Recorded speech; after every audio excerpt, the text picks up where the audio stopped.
À cette formation en ligne sur les droits économiques, sociaux et culturels, co-organisée par l'association Human Dignity, que je dirige, par Synergie Coopération et la Geneva Academy.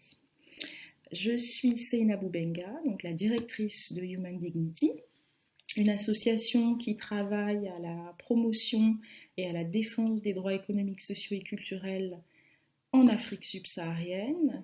Je suis l'une des 2 formatrices de cette formation. Je serai accompagnée pour certains modules par mon collègue Christophe Gollet de la Geneva Academy.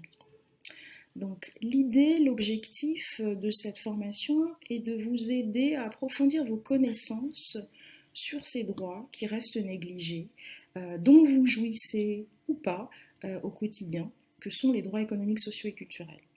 Je parle ici du droit à l'éducation, du droit à la santé, du droit à la protection sociale, du droit des travailleurs, du droit à l'alimentation, du droit à l'eau potable, du droit à l'assainissement. Voilà quelques-uns des droits économiques, sociaux et culturels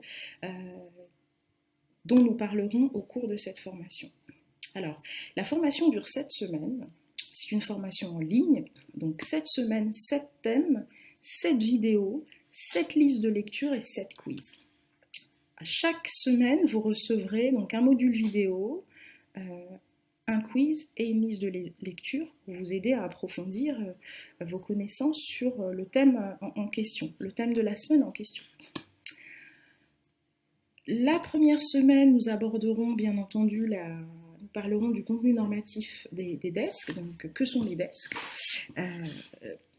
En deuxième semaine, nous parlerons plus particulièrement des obligations des États parties au pacte international relatif aux droits économiques, sociaux et culturels, donc l'un des instruments, l'un des traités internationaux sur les droits économiques, sociaux et culturels.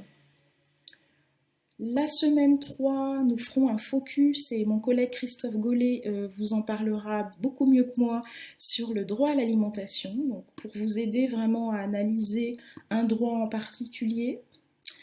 La semaine 4, nous aborderons les mécanismes régionaux et internationaux de protection des desks, donc quels sont les mécanismes qui protègent, qui surveillent la réalisation progressive des droits économiques, sociaux et culturels au niveau national. Les semaines 5 et 6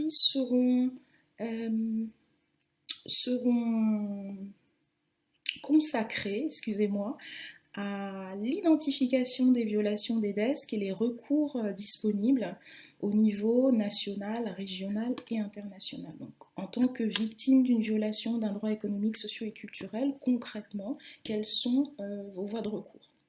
Ce sera la semaine 6.